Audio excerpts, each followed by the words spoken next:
नमस्कार दोस्तों। आशा करता हूं कि आप सब लोग बेहतर होंगे। स्वागत है आप सभी का एससीएस एकेडमी के यूट्यूब चैनल पर। दोस्तों मेरा नाम है पंकज शर्मा और ये समय है आपकी इतिहास की क्लास का है। दोस्तों हम लोग एमपीपीएस की प्रीलिम्स के सिलेबस को डिस्कस कर रहे हैं। एमपीपीएससी प्रीलिम्स का जो नया पैटर्न है उसके हिसाब से अगर हम देखें तो पूरे सिलेबस को 10 यूनिट में बांटा गया है और इसकी जो पहली यूनिट है उसमें इतिहास का सिलेबस है। इस पूरी यूनिट को हम लोगों ने अलग अलग मॉड्यूल में डिवाइड किया है। पहले मॉड्यूल को हम खत्म कर चुके हैं जिसमें प्रमुख शब्दावलियां दी गई थी दोस्तों, और सेकंड मॉड्यूल जो है उसमें प्राचीन और मध्यकालीन भारतीय इतिहास की विशेषताएं, इसकी सामाजिक आर्थिक राजनीतिक व्यवस्था से संबंधित टॉपिक दिए गए हैं।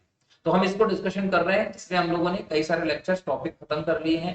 पिछले लेक्चर में हम लोगों ने मौर्य उत्तर काल के शुंग, कण्व, सातवाहन और चेदी वंश के शासकों को देखा था। आज के इस लेक्चर में हम लोग बात करने वाले हैं मौर्योत्तर काल में विदेशी शासकों के संबंध में। और आज हम बात करेंगे दोस्तों इंपॉर्टेंटली हिंदू यूनानी शासकों के बारे में, शक, पहलव और कुषाण शासकों के बारे में। ठीक है, तो इन्होंने कैसे भारत में इनका आगमन हुआ और कैसे अपने आप को स्थापित किया, इस पूरी व्यवस्था को हम ये देखेंगे।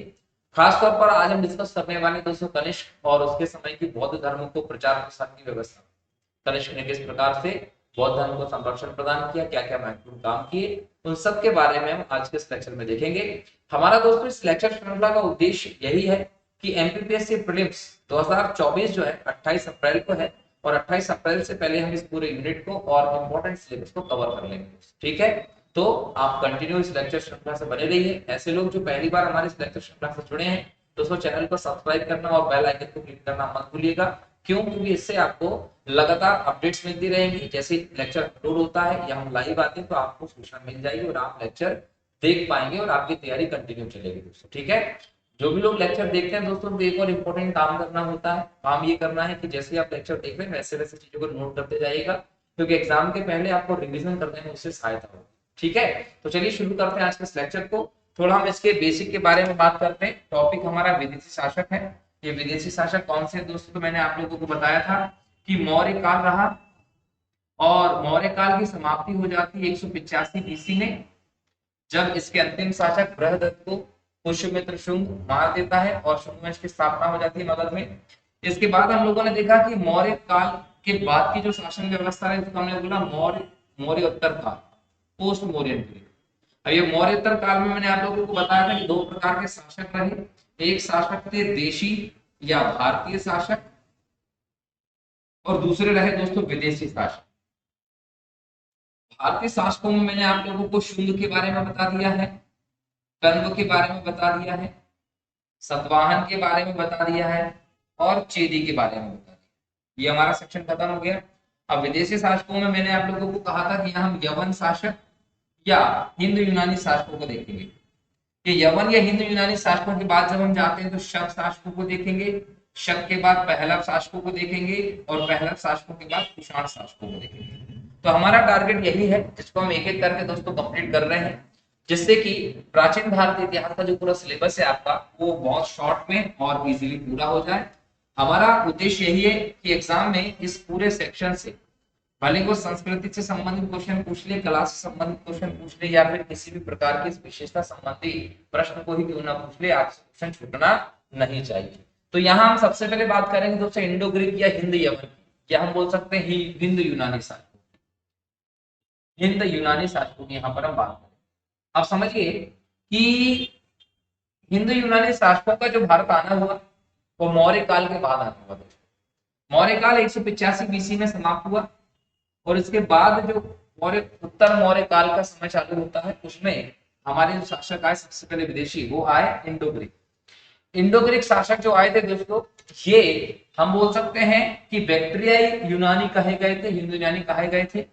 और इनका जो भारत विजय का इतिहास है दोस्तों वो यूक्रेडाइट्स वंश, याद रखिएगा कौन से वंश से, यूक्रेडाइट्स वंश के यूथ डे जो शासक था उसके शक्तिशाली पुत्र डेमेट्रियस प्रथम के समय से प्रारंभ होता है।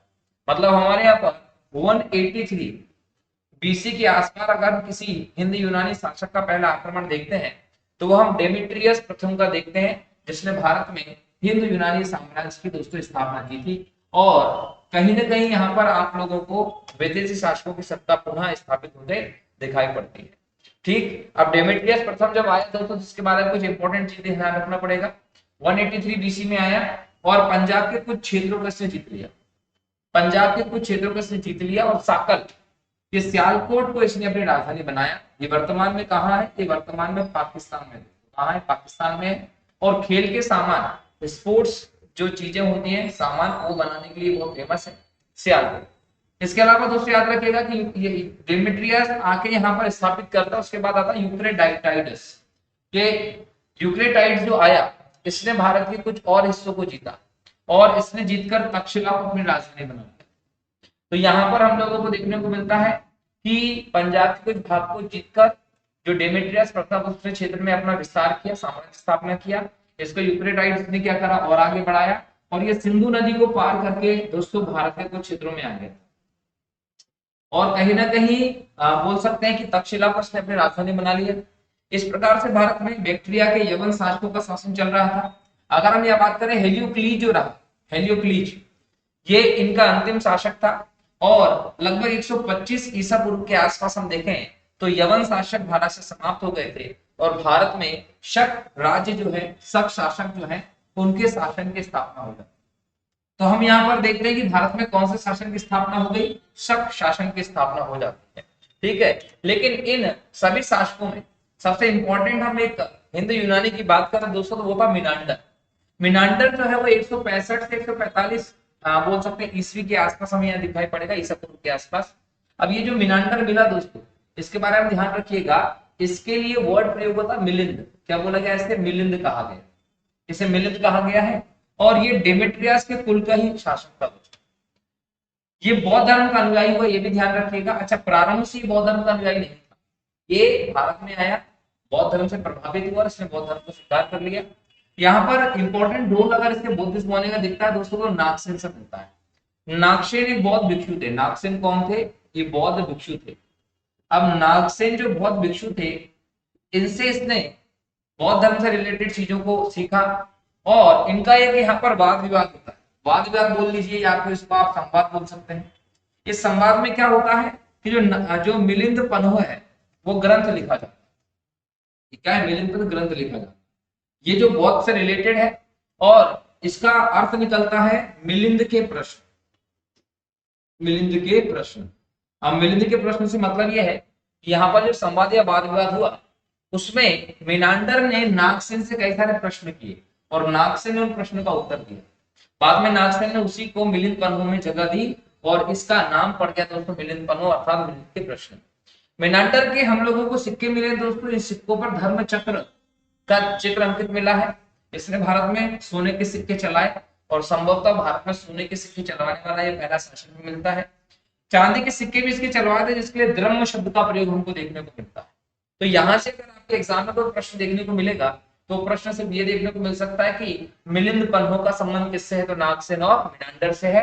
और मिनांडर जो है वो किस वंश का शासक दिखाई पड़ता है? तो डेमेट्रियस कुल का शासक हमें ये दिखाई पड़ता है दोस्तों। ठीक है, चलिए तो ये तो बात की हमने यवनों की। अब यवनों से संबंधित कुछ विशेष तथ्य देखे दोस्तों तो यूक्रेटाइड्स वंश का सबसे प्रतापी शासक था एंटिओक्लिड्स।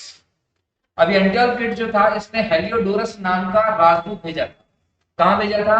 तो भागभद्र के दरबार में भेजा था। और भागभद्र शुंग वंश का शासक था दोस्तों। शुंग वंश का शासक था भागभद्र, जिसको भागवत नाम से भी हम लोग जानते हैं। तो इसके समय पर दिखाई पड़ता है कि हेलियोडोरस जो है दोस्तों वो भागवत धर्म से बहुत ज्यादा प्रभावित होता है और इस भागवत धर्म को स्वीकार कर लेता है। अब यहाँ पर हम लोगों को पता चलता है कि इसने कैसे स्वीकार किया भागवत धर्म, तो इसकी जानकारी विदिशा के गरुड़ स्तंभ में दिखाई पड़ती है। तो विदिशा का गरुड़ स्तंभ का संबंध उसमें हेलियोडोरस से है और ये भागवत शासक के समय भारत आने वाला राजदूत था, ये भी ध्यान रखिएगा। हर्मियस यूक्रेटाइड वंश का अंतिम शासक दिखाई पड़ता है कहाँ पर हमें? तो यवन क्षेत्र में, यूनानी क्षेत्र में। ठीक है, ये भी आप लोगों को ध्यान रखना है। इसके बाद दोस्तों हम बात करें कि यूनानियों के भारत में आने का क्या प्रभाव हुआ, तो राजत्व का जो देवी सिद्धांत होता है वो यहाँ से शुरू होता है। इसके अलावा सांचों से सिक्का निर्माण की जो कला थी वो यवनों के द्वारा ही हमारे देश में चलाई गई थी। इसके अलावा लेख युक्त सिक्के, लेख युक्त बोल दीजिए या चित्र युक्त सिक्के जो है वो किसके समय से शुरू होते हैं? तो यवनों के समय से शुरू होते हैं। यहाँ पर मुद्राओं पर राजा का चित्र या नाम अंकित मिलता था, किस समय उन्होंने शासन किया, इस हमको अंकित मिलता था। तो हमारे देश में इस प्रकार के सिक्के जहां पर चित्र बना हुआ हो या लेख लिखा हो, इन सब की शुरुआत कहाँ से होती है? तो इस सब की शुरुआत हमारे देश में होती है यवनों के माध्यम से। ये आप लोगों को ध्यान रखना है। इसके अलावा काल गणना हो, संवत का प्रयोग हो, या सप्ताह के 7 दिन हो, या 12 राशियां हो, या कैलेंडर वर्ष हो, कहते हैं कि इन सब का प्रारंभ भी हमारे यहाँ पर यवनों ने किया। लेकिन दोस्तों ये समझ लीजिएगा कि हमारे यहाँ पर जो फारसी लोग आए थे इनके पहले, ठीक है ना, ईरानी, कहीं ना कहीं ये सारा का सारा ज्ञान वो हमसे लेकर गए और उनसे फिर पश्चिम के क्षेत्रों को मिला और वहां से फिर ये सब लौट कर आ गया। अगर हम काल गणना की बात कर ले, संवत की बात कर ले, सप्ताह के 7 दिनों की बात कर ले, राशियों की बात कर ले, कैलेंडर की बात कर ले, तो ये भारतीयों के द्वारा शुरू की गई व्यवस्था थी दोस्तों। लेकिन कहीं ना कहीं इन्होंने भारतीयों के द्वारा बाहर गई और बाहर से कोई चीजें लौटकर हमारे देश में आई, तो यहाँ पर हम इसको देते हैं। दूसरा ज्योतिष कला। ज्योतिष कला भी दोस्तों कहीं ना कहीं भारत से संबंधित है, लेकिन जो टैरो कार्ड के माध्यम से, जो टैरो कार्ड के माध्यम से आपको ज्योतिष की परंपरा दिखाई पड़ती है वो यहीं से आई। इनकी जो शैली आई थी दोस्तों उसको हेलेनिस्टिक आर्ट कहा गया। इसका विकास हिंदू यूनानियों के साथ हुआ और रंगमंच का जो पर्दा होता है ना, रंगमंच पे एक पर्दा लगा देते हैं जिसके खुलते से ही नाटक और बाकी सब चीजें आपको दिखाई पड़ती हैं। तो रंगमंच का जो पर्दा है वो भी हमारे यहाँ पर यवनों ने शुरू किया था। तो भारत में यवन शासकों के आगमन के बाद इतनी सारी चीजें शुरू हुई थी, ये भी आप लोगों को ध्यान रखना है। कहीं ना कहीं इंपॉर्टेंट फैक्ट्स हैं, एग्जाम में यहाँ से सीधा क्वेश्चन आपको देखने को मिल सकता है। अगला है दोस्तों शक। यवनों के बाद हम लोगों को देखने को मिलते शक शासक। शक शासक के बारे में कहा जाता है कि चरवाहे थे, चारागाह की खोज में भारत की तरफ आए थे। इनका मतलब ये था कि मध्य एशिया के सीरिया क्षेत्र इधर रहते थे और वहां सूखाग्रस्त क्षेत्र होता था। पशु इनके पास होते थे तो अपने पशु को चराने के लिए बेहतर जगह जानना चाहते थे। पता चला भारत है तो चारागाह की खोज करते करते भारत की तरफ आए और भारत में ये बोलन दर्रे से प्रवेश करते, ये भी ध्यान रखेंगे, ठीक है, उत्तर पश्चिम से। अब ये 5 शाखाओं में थे, अफगानिस्तान में, पंजाब में, मथुरा में, पश्चिमी भारत में और ऊपरी दक्कन में। 5 शाखाओं में आए थे दोस्तों। सबसे फेमस जो देखने को मिलते हैं दोस्तों हम लोगों को मथुरा तरफ के, ऊपरी दक्कन के जो रहे वो ज्यादा हम लोगों को फेमस देखने को मिलते हैं। अगर हम इनके प्रमुख शासकों की बात करें तो पहला राजा मिलता है मोह। इसको मोह भी बोल सकते हैं कुछ जगह पर, माउस भी इसका नाम मिलता है और मोगा भी मिलता है। ये भारत में हम बोल सकते हैं कि भाई शक साम्राज्य का संस्थापक माना जाता है और इसके अनेक सिक्के हमारे से प्राप्त हुए। तो शकों का अगर संस्थापक राजा माना गया तो मोह माना गया है। इसके बाद हमें देखने को मिलता है दोस्तों नहपान। नहपान दोस्तों ये शरात वंश का शासक था और महाराष्ट्र के क्षेत्र में सबसे प्रतापी शासक देखने को मिलता है। लेकिन इंपॉर्टेंट ये था कि गौतमपुत्र शातकर्णी ने इसको 2 बार हराया था। जो यहाँ सिक्के मिले हैं इसके, उन सिक्कों से हम लोगों को पता चलता है कि एक तरफ गौतमपुत्र शातकर्णी के और एक तरफ नहपान का चित्र है, जो इस बात का सबूत मिलता है कि नहपान जो है उसे गौतमपुत्र शातकर्णी सातवाहन शासक ने हराया था दोस्तों। इस चीज का उल्लेख गौतमपुत्र शातकर्णी के अभिलेखों में हमें को देखने को मिलता है। अगर हम इसकी बात करें कि सबसे महत्वपूर्ण शासक कौन था शकों का, तो शकों का सबसे महत्वपूर्ण शासक था दोस्तों रुद्रदामन प्रथम। रुद्रदामन प्रथम का सिंध, कोंकण, नर्मदा घाटी का क्षेत्र, मालवा का क्षेत्र, काठियावाड़ का क्षेत्र और गुजरात का क्षेत्र, इस पूरे बड़े क्षेत्र पर हम लोगों को दिखाई पड़ता है कि रुद्रदामन प्रथम ने अपना शासन स्थापित कर रखा था। और रुद्रदामन प्रथम के बारे में दोस्तों ये बोल सकते हैं कि इसको संस्कृत जो भाषा है, इस संस्कृत भाषा से इसका खासा लगाव था। इसको हम संस्कृत प्रेमी के तौर पर देख सकते हैं और संस्कृत प्रेमी के तौर पर इसका जो उदाहरण मिलता है तो उसको विशुद्ध संस्कृत भाषा में जूनागढ़ अभिलेख जो गुजरात से मिलता है, तो उसका संबंध दोस्तों किससे है? रुद्रदामन प्रथम से ही है। और इस रुद्रदामन प्रथम के इस अभिलेख से हम लोगों को जानकारी मिलती है कि सुदर्शन झील जिसका निर्माण चंद्रगुप्त मौर्य ने करवाया। चंद्रगुप्त मौर्य जो है इसने जब इसका निर्माण करवाया था तो इतने सालों के बाद उसमें दिक्कत आ गई तो उसका जीर्णोद्धार करने का काम रुद्रदामन ने करवाया। ये बहुत बड़ी व्यवस्था देखने को मिलती है। अगर आप प्राचीन कालीन भारतीय इतिहास में राजाओं के माध्यम से भारत में सिंचाई और कृषि के विस्तार के लिए उठाए गए कदमों की बात करेंगे तो निस्संदेह उन कदमों में सुदर्शन झील का नाम जरूर लिया जाएगा दोस्तों, क्योंकि ये जो काठियावाड़ का प्रदेश होता था ये सूखा प्रदेश था, यहाँ पर बारिश जनरली ज्यादा नहीं देखने को मिलती थी और ऐसे में कृषि कार्य यहाँ बेहतर हो नहीं पाता था। तो हम बोल सकते हैं कि मौर्य शासक हो या शक शासक हो, इन्होंने इस झील के पूर्ण निर्माण के माध्यम से, इस झील की स्थापना के माध्यम से इस बात को सिद्ध किया कि किस प्रकार से इन्होंने सिंचाई आदि के लिए काम किया। अगर हम शक वंश के अंतिम शासकों की बात करें तो रुद्र सिंह तृतीय यहाँ पर मिलता है, लेकिन गुप्त शासक चंद्रगुप्त द्वितीय ने इसे हरा दिया था। इसको लेकर ये हम लोगों को कहानी मिलती है कुछ ग्रंथों से, जिसको मैं आगे गुप्त शासकों के बारे में जब बात करूंगा तो वहां से हम लोगों को पता चलेगा, हम वहां पर इसके बारे में डिटेल में देखेंगे। लेकिन हम लोगों को वहां से कहानी मिलती है एक कि रुद्र सिंह तृतीय जो था इसने गुप्तों पर आक्रमण किया था, गुप्तों पर इन्होंने आक्रमण किया, और गुप्तों पर आक्रमण कर किया तो रामगुप्त जो शासक था उस समय, उसकी पत्नी का नाम था ध्रुव स्वामी, ध्रुव स्वामिनी। ये ध्रुव स्वामिनी जो थी इसको किडनैप करके ले आया था रुद्र सिंह तृतीय।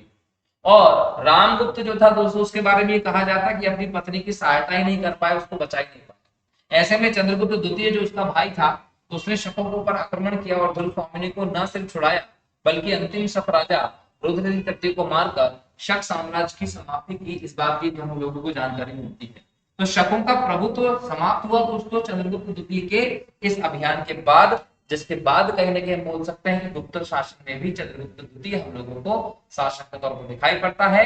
और जैसे ही इस शक शासक रुद्र सिंह तृतीय को चंद्रगुप्त द्वितीय ने मारा, उसने शकारी शकों का अंत करने वाला शकारी की उपाधि भी धारण की थी। शकारी की उपाधि किसने धारण की थी? तो चंद्रगुप्त द्वितीय ने धारण की थी, गुप्त शासक था। अगला पॉइंट था दोस्तों पहला या पार्थियन। जब हम पार्थियन शासकों की बात करते हैं तो बोलते हैं कि मध्य एशिया से आए थे और मिथ्रेडेट्स इनका सबसे प्रतापी शासक हुआ करता। लेकिन जब हम शकों के जब हम पहलव के भारत में आक्रमण की बात करेंगे, पहलव को दोस्तों पार्थियन भी कहा गया है ना, तो इनका सबसे प्रमुख शासक कौन था? मिथ्रेडेट्स प्रथम। लेकिन जब भारत में हम इनके सबसे ज्यादा इंपॉर्टेंट शासक की बात करते हैं, शक्तिशाली की बात करते हैं, तो वो शासक गोदो फर्नीस था दोस्तों, जिसने खरोष्टी लिपि में तख्ते बही अभिलेख का इससे संबंध है। तो एग्जाम में पूछेगा कि तख्ते बही अभिलेख कौन सी लिपि में लिखा है? तो खरोष्टी लिपि में लिखा है। और तख्ते बही अभिलेख का संबंध किससे है? गोदो फर्नीस से है, जो पहला वंश का शासक रहा है। और इसमें इसको गवर्नर कहा गया, ये भी ध्यान रखिएगा। साथ ही साथ फारसी में इसका नाम विवरण जो है वो भी मिलता है, जिसको हम यश विजयी कहते हैं। अच्छा, यहाँ पर एक बात और ध्यान रखिएगा कि इस पार्थियन साम्राज्य का अंत जो किया था वो कुषाणों ने किया था, और पार्थियन साम्राज्य के बाद हमारे देश में कुषाणों का साम्राज्य स्थापित होता है। जब हम कुषाणों के साम्राज्य की बात करें दोस्तों, तो ध्यान रखिएगा कि भारत में मौर्योत्तर काल में जिन विदेशी शासकों ने सबसे ज्यादा इंपॉर्टेंट रोल प्ले किया है वो कुषाण माने गए। मैंने आप लोगों को पहले भी कहा था कि मौर्य जो थे उन्होंने एक अखंड भारत की स्थापना की थी, एक विशाल साम्राज्य बनाया। अब ये जो विशाल साम्राज्य मौर्य के द्वारा स्थापित किया गया था, अगर हम इसके उत्तराधिकारी की बात करते हैं तो इसके उत्तराधिकारी एक नहीं वरन दो उत्तराधिकारी हुए।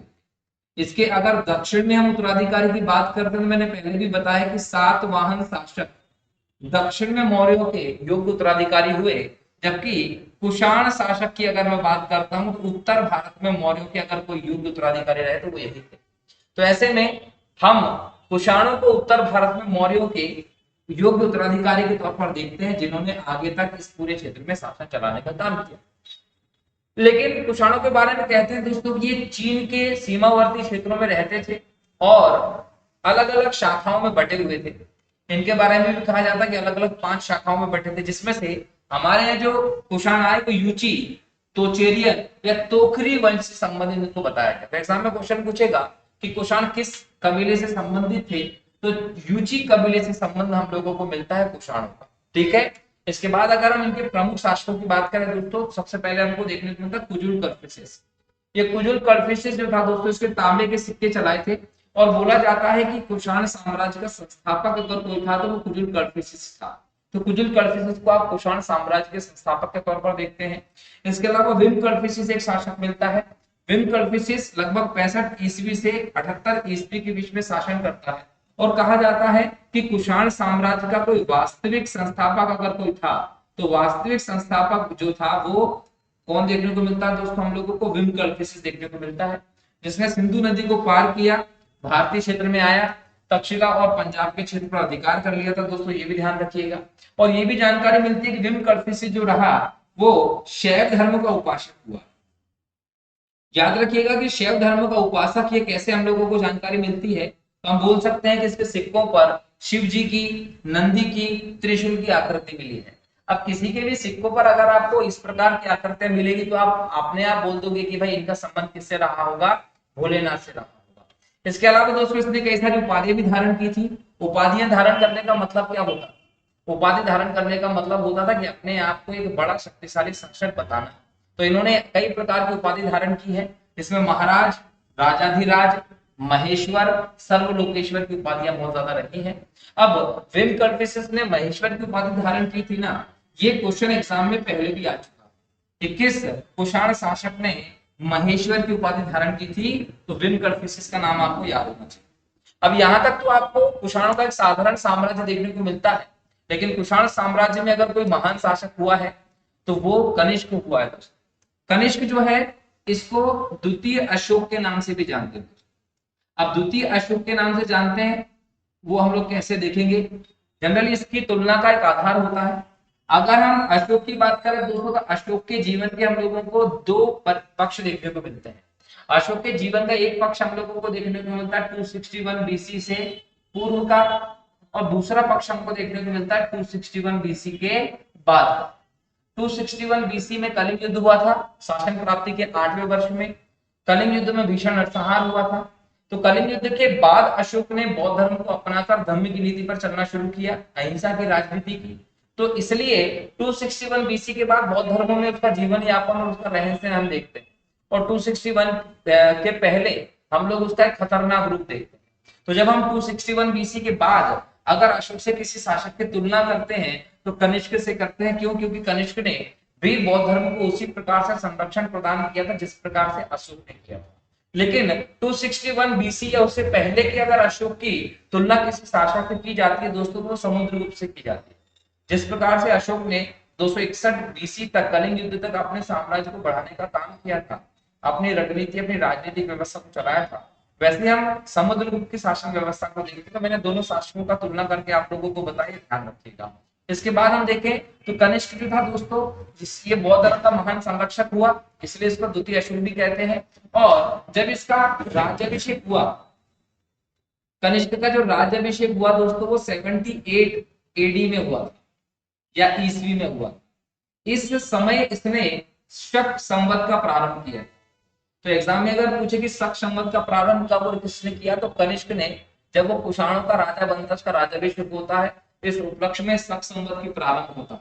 और ये भी ध्यान रखिएगा कि भारत सरकार का ये राजकीय कैलेंडर भी है, पंचांग भी है, तो भारत सरकार ने अपनाया है दोस्तों। इसका मतलब ये है कि जब भी आप भारत सरकार का कोई कानून या अधिनियम पास करने की तारीख देखेंगे, सरकारी कामकाज, तो उस पर एक तो क्या होगा कि अंग्रेजी जो वर्ष होगा वो लिखा होगा कि 2024, लेकिन एक और तिथि लिखी होगी वहां पर शक संवत करके लिखा होगा, और उसकी तिथि इससे आगे होगी। मतलब हम ये बोल सकते हैं कि शक संवत के हिसाब से तिथि कुछ और हम लोगों को प्राप्त होती है।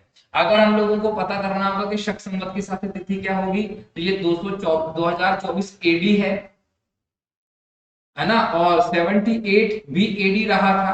तो हम इससे माइनस कर दें तो जो डेटा आएगा वो भारत सरकार के गजट में, भारत सरकार के किसी भी आदेश में वो लिखा होता है। लेकिन अगर हम यहाँ पर एग्जांपल ले लें लाला राम स्वरूप कैलेंडर का, या हमारे हिंदू धर्म के पंचांग, हम इस कैलेंडर का या इस पंचांग का अगर बात करते हैं, कुंडली की बात करते हैं, तो उसमें दोस्तों हम लोगों को इंपॉर्टेंटली क्या बताया जाता है, विक्रम संवत की बात की जाती है। तो 57 बीसी में उज्जैन के राजा विक्रमादित्य के द्वारा विक्रम संवत का प्रारंभ किया था, जिसको हिंदू धर्म परंपरा में प्रयोग किया जाता है। खैर, तो कनिष्क के राज्याभिषेक की जानकारी हम लोगों को शक संवत से भी मिलती है। इसके अलावा इसने केसर या सीजर की उपाधि धारण की थी। तो एग्जाम में क्वेश्चन पूछेगा कि केसर या सीजर की उपाधि धारण करने वाला कुषाण शासक कौन था। अब यहाँ पर दिखता है क्षत्रप प्रणाली। हमारे यहाँ पर जब शक शासक आए थे दोस्तों, तो इन्होंने क्षत्रप प्रणाली, क्षत्रप का मतलब होता है प्रांत, जो प्रांत वाली जो व्यवस्था है वो शकों ने हमारे यहाँ चालू की। अब यहाँ पर शकों की एक बात और ध्यान रखिएगा कि शक शासकों ने बड़ी मात्रा में चांदी के सिक्के जारी किए। ठीक है, तो यहाँ पर शक शासक जब आए थे तो इन्होंने प्रांत व्यवस्था स्थापित की, क्षत्रप प्रणाली, उस क्षत्रप प्रणाली को आगे बढ़ाया कुषाणों ने, उसी को अपनाकर। इसके अलावा हम लोगों को जब हम कुषाण साम्राज्य देखते हैं, तो कुषाण साम्राज्य के हम लोगों को जो प्रथम राजधानी देखने को मिलती है वो पेशावर, जिसके लिए वर्ड यूज किया गया दोस्तों पुरुषपुर, ये पुरुषपुर वर्ड यूज किया गया। तो पुरुषपुर थी, जिसको आधुनिक पेशावर के नाम से जानते हैं। ये कहाँ है? पाकिस्तान में है। और जब कनिष्क राजा बना तो कनिष्क ने अपनी दूसरी राजधानी को बनाया दोस्तों मथुरा को। मथुरा जो था दोस्तों वो ज्ञान का, शिक्षा का और संस्कृति का प्रमुख केंद्र था। यहीं से ही हम लोगों को कला का हम लोगों को उद्भव भी देखने को मिलता है। इसके अलावा पुरुषपुर या पेशावर दोस्तों सबसे इंपॉर्टेंट उस समय का स्तूप था, इस समय का कनिष्क के समय का। अब कनिष्क जो था दोस्तों वो एक प्रभावी साहसिक राजा तो था ही था, लेकिन कनिष्क को विद्वानों और विद्या की भी कदर थी। इसके दरबार में हम लोगों को अश्वघोष, वसुमित्र, नागार्जुन, चरक, पार्श जैसे विद्वान दिखाई पड़ते हैं। मूर्ति की जो गांधार कला है दोस्तों, जो मथुरा शैली है, इसका जन्म कनिष्क के समय हुआ था और भगवान बुद्ध की पहली प्रतिमा जो बनाई गई थी मथुरा कला में कनिष्क के समय ही बनाई गई। इसके अलावा दोस्तों चीन से रोम को जाने वाला जो रेशम मार्ग था, सिल्क रूट जो था, उस पर नियंत्रित रखने वाला अगर भारत का कोई शासक रहा एकमात्र तो कनिष्क रहा। इसका मतलब मध्य एशिया तक के शासन में अगर किसी ने हस्तक्षेप किया और हस्तक्षेप करके वहां तक अपने सत्ता को स्थापित किया तो वो भारत का प्रथम शासक, भले वो विदेशी शासक था लेकिन वो कनिष्क ही था दोस्तों, ये ध्यान रखिएगा। इसके अलावा दोस्तों महास्थान बोगरा में एक सोने की मुद्रा पर कनिष्क का खड़ी मूर्ति मिली है, ये याद रखिएगा। एक और प्रतिमा मथुरा से मिली है दोस्तों, जिसमें कनिष्क जो है वो घुटने तक का चोगा पहने हैं, पैरों में भारी जूते पहने हुए दिखाया गया है।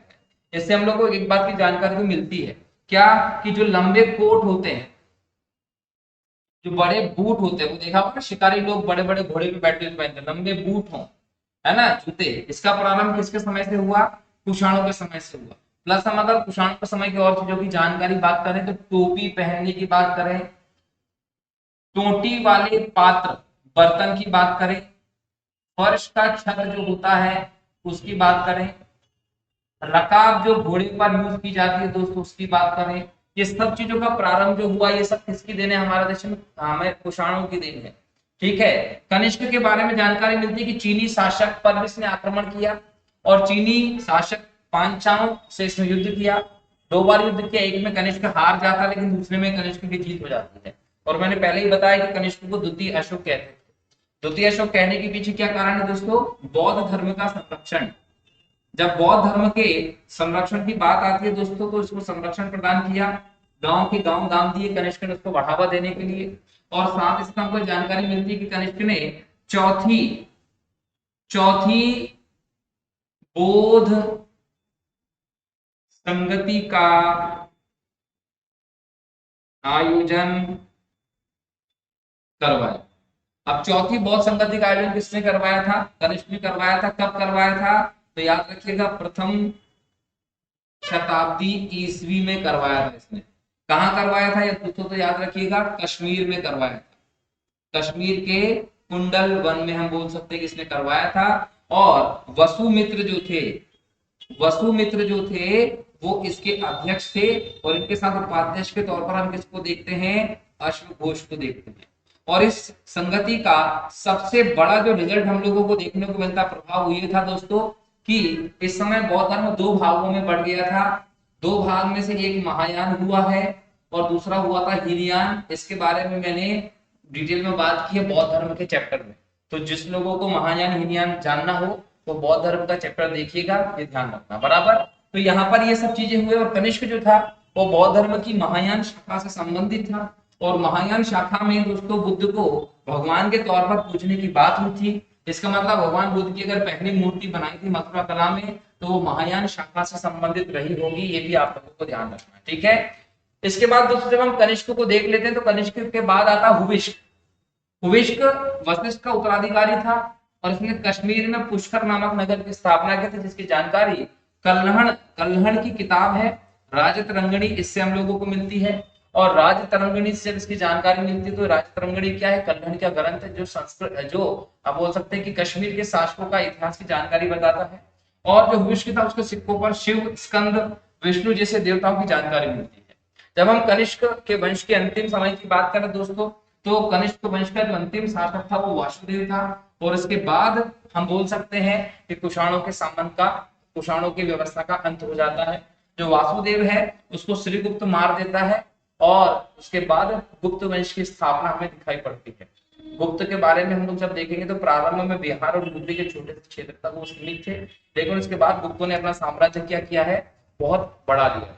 अब यहाँ पर हम कुछ विशेष बिंदु देख लेते हैं दोस्तों। जैसे हमने अश्वघोष को देखा, अश्वघोष किसके समय रहते थे? तो अश्वघोष जो रहते थे वो कनिष्क के दरबार में रहते थे और इन्होंने बुद्ध चरित्र की रचना की है और सूत्रालंकार की रचना की है। तो एग्जाम में क्वेश्चन पूछेगा कि बुद्ध चरित्र के रचनाकार कौन है, तो अश्वघोष घोष है।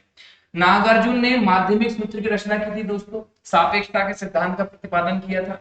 ठीक है, वसुमित्र जो थे उन्होंने महाविभाष शास्त्र की रचना की थी, जिसे बौद्ध धर्म का विश्वकोश कहा जाता है।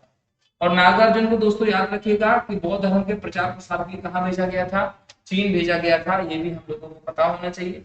एक और विद्वान की जानकारी मिलती है दोस्तों, चरक। चरक जो थे वो कनिष्क के दोस्तों राज वैद्य थे और इन्होंने चरक संहिता नामक ग्रंथ की रचना की थी आयुर्वेद पर आधारित। तो ये सारे इंपॉर्टेंट पॉइंट्स हैं किससे संबंधित, बोल सकते हैं कुषाणों से संबंधित है। अफगानिस्तान से कुषाणों की कनिष्क की एक मूर्ति मिली है दोस्तों। इसमें ये बताया गया है कि जो कनिष्क है ये घोड़े पर सवार है और धनुष बाण चला रहा है। इससे हम लोगों को इस बात की जानकारी मिल जाती है कि कुषाण जो थे वो अच्छे घुड़सवार भी थे और अच्छे धनुर्धर भी थे।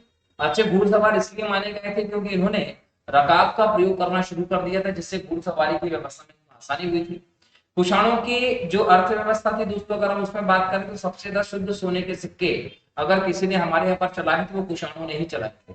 यवनों के समय में पहली बार लेख युक्त सिक्के चलाए गए थे, कुषाणों ने सबसे ज्यादा शुद्ध सोने के सिक्के चलाए थे, और गुप्तों के समय में सबसे ज्यादा सोने के सिक्के चलाए गए थे। ये कुछ फैक्ट्स हैं जो इसीलिए एग्जाम में आप लोगों से पूछ सकते हैं। तो यहाँ पर हमने उत्तर मौर्य काल में जो विदेशी शासक है उनके बारे में चीजें बात की। अब हम लोगों को उत्तर मौर्य काल की कुछ प्रशासनिक व्यवस्था को भी देखना होगा, जिसको हम अगले लेक्चर में देखेंगे। तो उसके बाद गुप्तकालीन शासन व्यवस्था को समझेंगे दोस्तों। ठीक है, तो मिलता हूं अगले लेक्चर में फिर नए टॉपिक के साथ। तब तक के लिए बहुत बहुत शुक्रिया दोस्तों। जय हिंद, जय भारत, वंदे मातरम, जय श्री राम।